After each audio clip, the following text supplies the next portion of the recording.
je suis mort. Allez, on continue, on lâche pas. YouTube, hyper heureux de vous retrouver pour la vidéo de cette semaine. Petit changement de décor et petite introduction très rapide. Cette semaine, je vous fais voir absolument tous les entraînements que je fais pour passer en dessous des 35 minutes sur 10 km. On est toujours dans la série projet 20 km/h. L'objectif, c'est d'atteindre les 20 km/h de VMA. Et pour ça, il va falloir s'entraîner dur. Let's go! Ça va, petit bébé?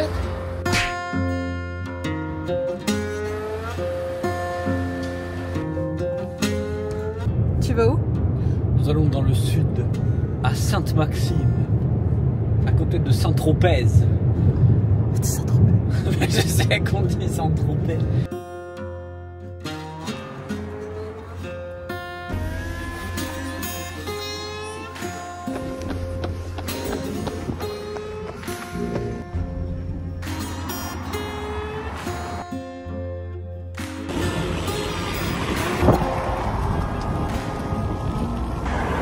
On est arrivé à Saint-Tropez.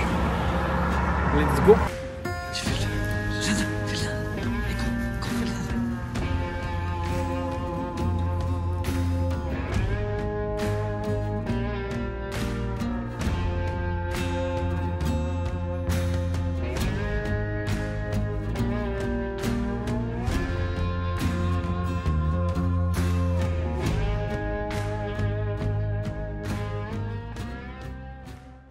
Alors, débriefing de la séance. Il a voulu nous tuer.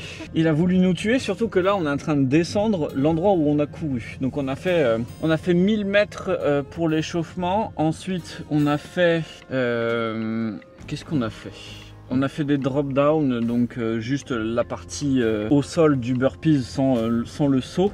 Ensuite, je le mettrai à l'écran parce que franchement, j'ai déjà oublié ce qu'on a fait. Mais on a couru et on a fait du rowing, des burpees et des fentes sur banc. Donc c'est la première séance de la journée. Moi, je vais peut-être du coup...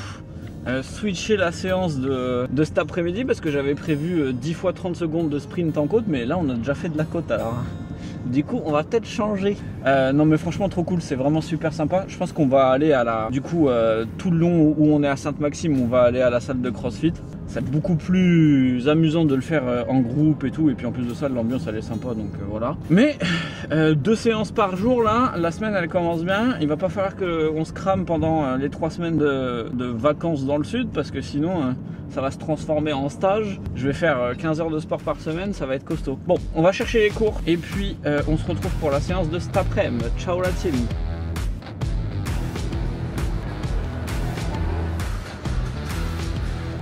Le Quaker Oats et moi, c'est une histoire d'amour. J'en ai mangé tous les jours pendant ma perte de poids, mais genre vraiment tous les jours. Bon. Mercredi, deuxième séance de la journée, il est 15h30. Donc là ce matin on a été s'entraîner à 9h comme vous l'avez vu. Et là, on a 10 fois 30 secondes en côte avec la récup en trottinant. J'ai repéré, j'ai trouvé ma côte parfaite. Donc là on va faire demi-tour pour finir l'échauffement et on se lance dans la séance de côte qui sont les plus dures. Là en fait l'objectif ça va être pas de faire des sprints en côte non plus, parce que 30 secondes c'est vraiment beaucoup. N'essayez pas de faire ça à la maison parce que franchement 10 fois 15 secondes, 20 secondes de sprint en côte c'est largement suffisant. Mais là ça va être un objectif de travailler un peu en puissance et aussi en cardio. Donc on va essayer de trottiner toutes les descentes et de pas marcher. En tout cas c'est vraiment les séances qui m'ont fait le plus progresser quand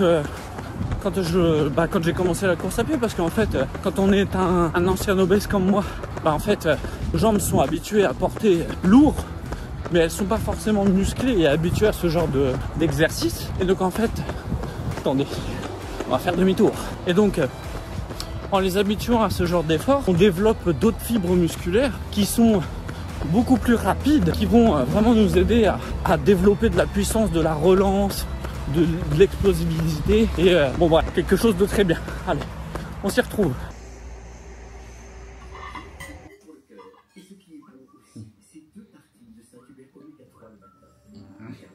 Yo la team, on est jeudi 16 janvier.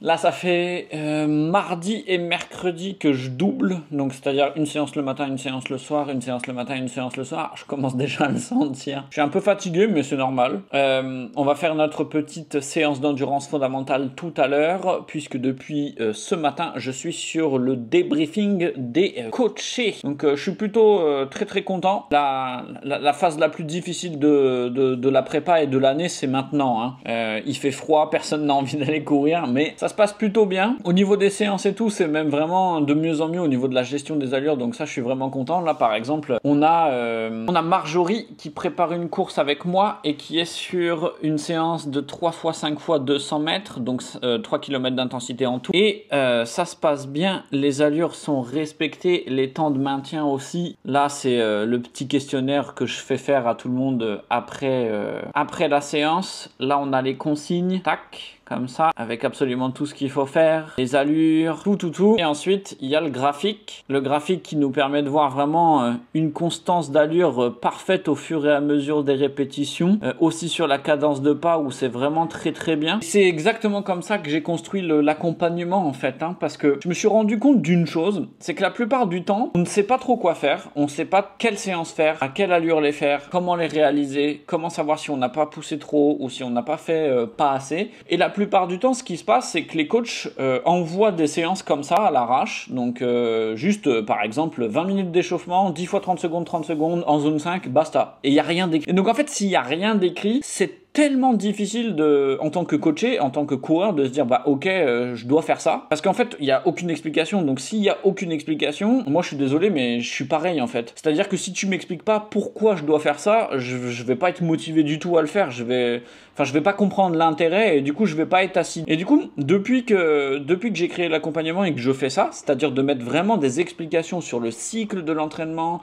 sur l'objectif de la séance, sur comment ça va se passer, quelles vont être les sensations et tout, bah, je remarque que les coachés réalisent beaucoup mieux leurs séances parce que en fait, ils me le disent aussi, hein, mais vu qu'ils savent quoi faire et comment le faire, c'est beaucoup plus facile de rester assidu. Vu qu'ils savent que leur séance, par exemple, cette séance-là de 200 mètres, vu qu'elle sait que c'est pour augmenter sa VO2 max et donc pour augmenter la capacité de son corps à utiliser de l'oxygène, plus d'oxygène, et du coup à aller plus vite et à transposer ça sur sa course qu'elle prépare, elle sait qu'elle doit être assidue et qu'elle doit pas faire n'importe quoi, qu'elle doit pas pousser plus, parce que pousser plus ça sert à rien, il vaut mieux enchaîner les séances de façon constante. Voilà, donc je suis très content de ça, vraiment très fier de ça.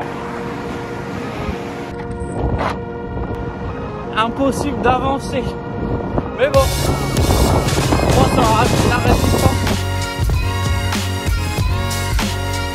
Deuxième séance de la journée, on est sur 1 heure et demie de vélo.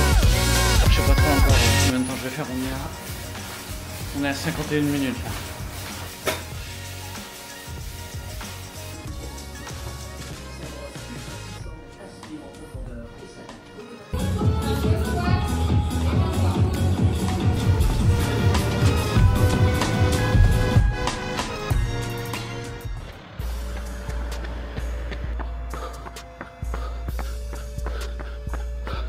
Je suis mort l'équipe.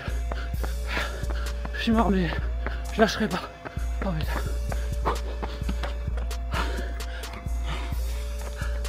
À toutes.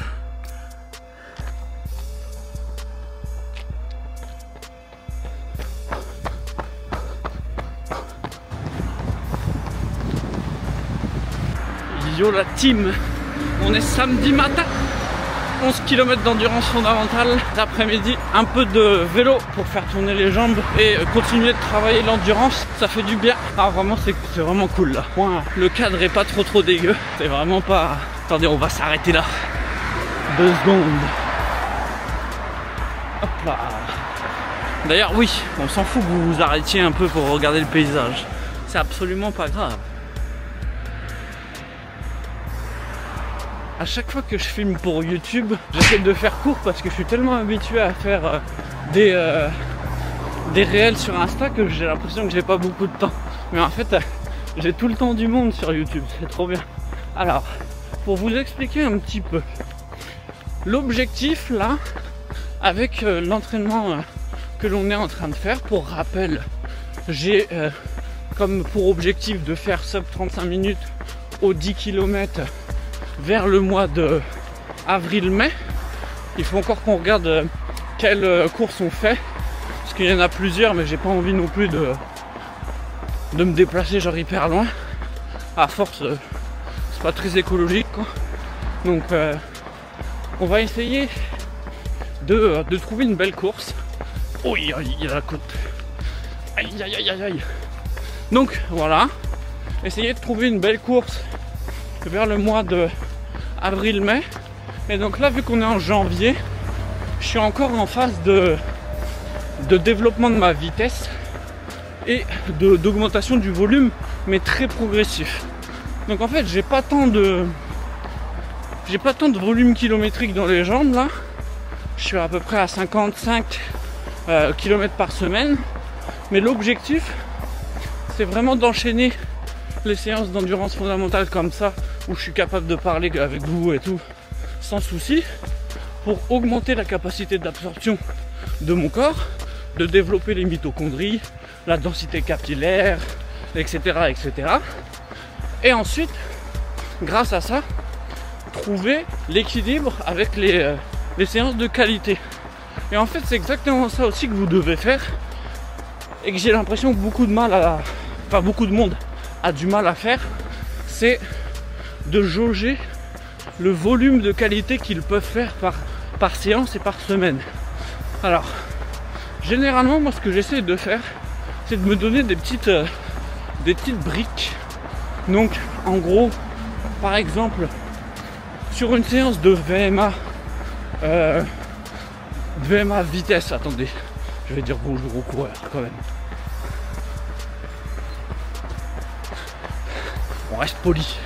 Donc, pour une séance de VMA et de vitesse, je vais essayer de maintenir un temps de maintien, c'est comme ça qu'on l'appelle, de plus de 15 minutes.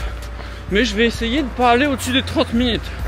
Parce que c'est quand même vraiment les séances les plus taxantes au niveau du corps. Parce que forcément, plus tu vas vite, plus tu utilises de la puissance, plus ton corps doit être fort pour absorber les chocs. Et donc c'est à peu près la limite que je me donne. Ça veut dire par exemple faire 10 fois 30 secondes avec le temps de maintien et la dérive cardiaque. On arrive très facilement à 15 minutes en zone rouge quand c'est bien fait.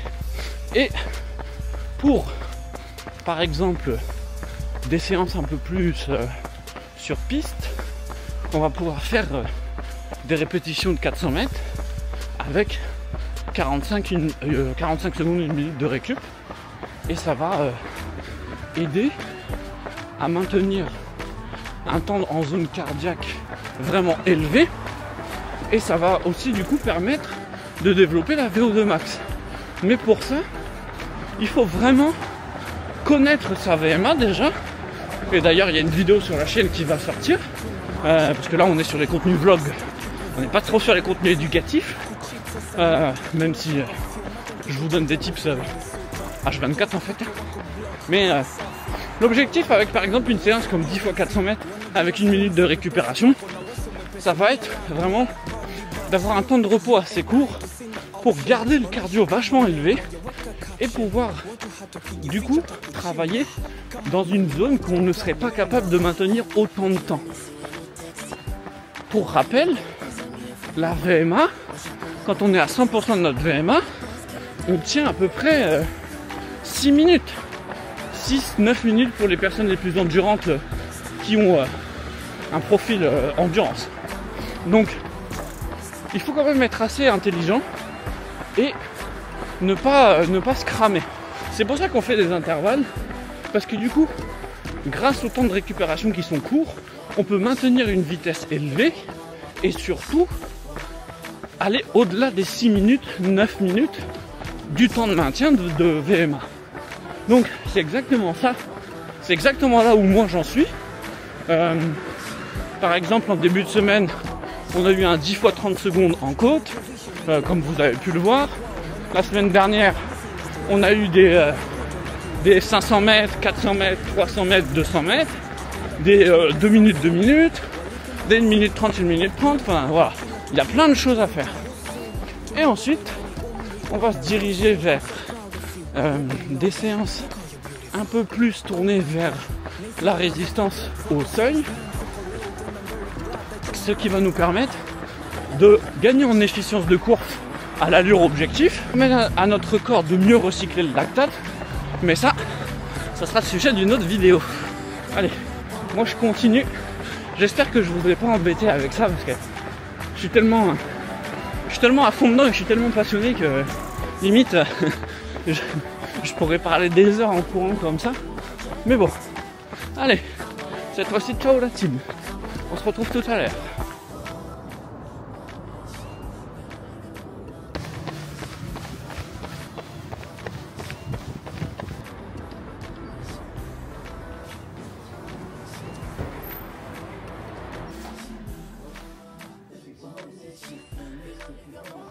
Horrible, horrible, horrible à chaque fois pour démonter le vélo du home trainer. Il doit être tout noir. Mais bon, au moins il est prêt pour tout à l'heure. Bon, on part pour la sortie de 60-70 km de vélo. Je vais vous montrer un petit peu ce que je prends parce qu'en fait c'est hyper important dans n'importe quel sport d'endurance de bien se nourrir et bien s'hydrater pendant ces sorties longues, spécifiquement quand c'est des sorties longues, surtout à ce moment-là. Donc, au niveau de l'hydratation, on va mettre une pastille d'électrolyte dans la gourde pour vraiment s'hydrater tout du long de la sortie. On va aussi prendre des sachets longue distance qu'on va mettre à l'intérieur. Ça sera beaucoup plus facile à manger et à digérer sur le vélo. Pour petite info, les boissons longue distance comme ça, c'est de chez NutriPure. Et ça a pour une dose, 33 grammes de glucides. Donc c'est largement suffisant. 2 paquets, ça fait 66 grammes par heure. C'est largement bon. Donc on va prendre 3 paquets. 3 paquets que l'on va mettre à l'intérieur. Donc un paquet avec une pastille et les 2 autres paquets je les prendrai avec moi et je me rechargerai parce que comme un gros mongol, j'ai pas d'autres gourdes, donc je vais devoir me recharger à la mano, mais c'est pas grave. Et voilà, c'est tout ce qu'on prend pour cette sortie-là, parce que de toute manière, c'est juste une petite sortie en zone 2, donc pas trop intensive. Et ben, c'est la plus grosse sortie à vie que je vais avoir faite dehors, donc je suis un peu stressé entre guillemets parce que bah, forcément le vélo dehors et tout, j'ai pas trop envie de me faire renverser par les voitures, mais en vrai ça va le faire. Donc on s'y met. Là je vais aller répondre aux coachés sur la messagerie de Nolio. Je vais aussi répondre sur Circle aux gens qui ont le programme sur mesure. Et bah c'est tout hein. Let's go la team. On continue à bosser tout le temps, on est discipliné. Ciao. C'est dur, mais j'ai 2 mecs devant moi, j'essaye de les accrocher pour me motiver. Là on est dans la montée, c'est assez difficile. Ouais. Allez, on lâche pas. C'est vraiment beau en tout cas. Ça fait vraiment plaisir. Allez, je pose l'hôtel là chez moi.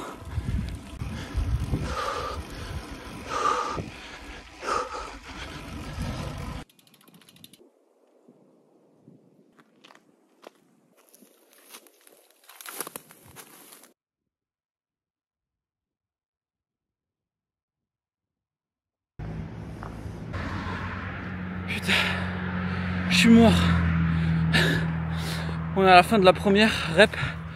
Il me reste encore 4. Allez, on continue. On lâche pas. Le cardio est bon, mais c'est les jambes qui suivent pas. Je crois que la sortie de 64 km hier en vélo, elle n'a pas encore été absorbée. Bon, c'est pas grave. Allez, c'est la dernière de la semaine, c'est ça qu'il faut se dire. Let's go.